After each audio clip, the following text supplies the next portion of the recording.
Here's Brock Purdy speaks on Thursdays as the quarterback of the San Francisco 49ers. And here is a little stretch of his media availability today. The Super Bowl, that you figured the way the Chiefs played you guys, that would be a blueprint for other teams moving forward.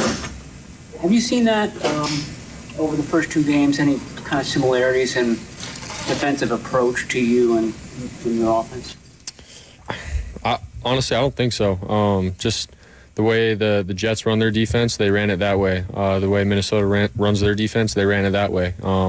So every team that we've played so far, it's only been two games, but in the two games that we've played, each defense has done what they've done, and they are who they are, and they compete that way. So I don't think I really have seen much of like any similarities with Kansas City. Each team has their own style of defense. So Rams style still similar, even though number 99's not in there. They still want to emphasis with the D-line coming at you. Yeah, they got some young guys up there, man, that are hungry and that fly around, and they're aggressive, and so we have a lot of respect for them. And then their scheme outside of that, I think, is a little similar to how it was last year and stuff in terms of the coordinator that had left, but very similar in that regard. But the guys up front still bring it. So. After the game, you seem to compliment Flores' scheme a little bit. What is the challenge of that? Is it that it's mentally he speeds you up and then slows you down, and you got to find the soft spots in the zone, you got to find the rushers and who's coming, how many? What's the challenge of that defense? I just think he does a really good job of disguising some stuff and dropping guys out or whatever. And so, he did a really good job with that. And so in that video, that's all I was trying to say was, just give him his credit. Like, that was a good job that you did there. But nothing more than that. But like I said before in the last couple questions, with that's what they've shown on tape, and that's what they did in the game. And they did a good job with that, of making it look like one thing and then making it another. And their guys are all tied together really well, and it's a bend but don't break kind of defense, and they did a great job for 4 quarters of doing that, and they didn't change it up from what we saw on film. Like they did it, and they executed really well. That was the biggest difference. So much is made of your supporting cast over the last couple of years, ad nauseum almost, but now a lot of them aren't going to be there. How do you feel going into a game with some pretty key guys not playing? Yeah, obviously, it sucks not having your guys and like Debo and Christian and stuff. So it's like, all right, how can we figure out to get the ball to other guys and stuff? But man, we got playmakers. Like I've said that before. We got a really good scheme, great play caller, and some great players that step up in the roles and do their job really well. So for me, man, I still have to do my job in terms of my reads and my progressions, more so than I need to now change the way I think and make sure I'm getting it to this guy or that guy because a couple guys are out. It's not like that. So that's the challenge for me, is how can I continue to be better with my progressions and as a quarterback and handling situations, and being as efficient as I can. Regardless of who's in. So that's where my mindset is at with this game. And, obviously I'd love to have my guys back and playing with them, but, that's just how it is with this game sometimes. When you watched the film from last week, did you feel like you weren't deciphering what you were seeing as quickly as you normally do? I would say so. There was a couple plays where I dropped back and for me, I just wasn't on top of my progressions and getting off certain reads and holding on to the ball a little bit in certain situations and plays. And so that's where, I had to be better. And it's football. You're not always going to be perfect. There's some plays like that are going to happen. But for me, I think it happened more than I wanted it to. And so, I had to learn from it and grow from it. So, yeah. You got Eric Sauber the ball a couple times the other day, I think. In case if George can't play this week, what's just kind of your comfort level with him and Jake specifically? Yeah, I think Sauber has done a great job just coming in and doing his job well and knowing what our offense is, where his landmarks are supposed to be as a route runner.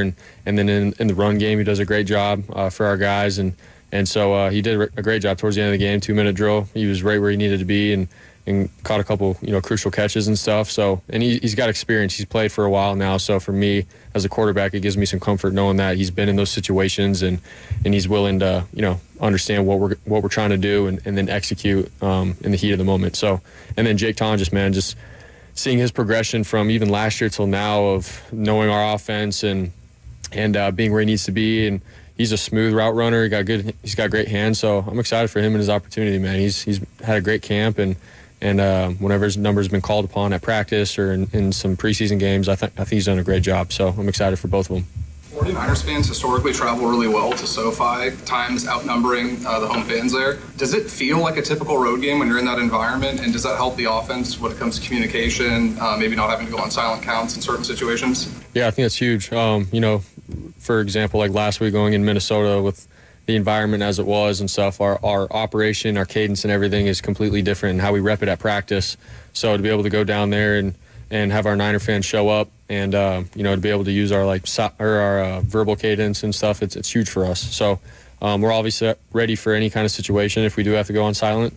But more than anything, man, we're proud to be playing for the Niners, and the faithful show up and have our backs, especially down in L.A. So we're excited for that, and it's nice going down there and being able to, hear each other and communicate. It's a big part of the game.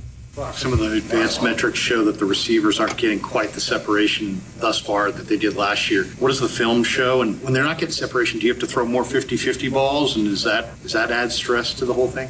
I mean, I have no idea, what those metrics are or anything, but I think on film, our guys are doing a good job, and it's just it comes down to execution between both of us, being where they need to be, and then me trusting and laying the ball and throwing the ball accurately time and time again. So, and that's just us being, hard on ourselves, but that's also the standard that we have. And that we've shown over the last couple of years. So I think our guys are doing a great job, and whatever the metrics are showing, if they're not getting open or stuff, I don't really know if I believe any of that. I think it's really about, me being efficient, them doing their job, and being on the same page. So, yeah. Thanks, guys. All right, there it is. Thanks, guys. Yeah. There goes Brock Shanahan. It's absolutely beyond noticeable. He's not just running his plays; he's picked up his speech patterns. Yeah, it's a little bit of an emulation sensation. He's emulating Shanahan, no doubt. It's hilarious and stuff. But anyway, yeah. Anything stand out for me right there at the end where he's sort of trying to debunk the idea that the 49er receivers are not getting open. And it really doesn't matter, and he's right about that part of it. And you can look at the metrics about, how many yards of separation a guy has. If he is open even a little bit and the pass is there and he makes the catch, who cares how open a guy is? For me, a bigger issue with this offense so far has been the pass protection and the fact that the pressure rate for the 49ers is among the leaders in football, which is not what you want. I think he's been pressured on 25% of his dropbacks, and that's not a key to an offense that, wants to push the ball down the field. Last year, he was among the leaders in air yards per attempt, right, as a passer, and in order to do that, you have to give your quarterback some time, and through 2 games, he hasn't had a lot of time. Yeah, that's absolutely a big piece of it. The weird in me is starting to almost look forward to this game just because I kind of, I don't wish it on the Niners. I don't want it to last, and unfortunately it might. But I want to see this. There's so many people in this game who sort of are going to need to do what the world has told them they can't do, right? Brock Purdy being at the front of the line. You are a product of having great teammates, all right? How about now? And then there's Brandon Ayuk. Oh, you're a $30 million receiver. You better be there and be that dog this weekend. And then there's even Kyle Shanahan. Who I know people are looking at it going, if you're the master of the scheme, then it should matter less who's out there.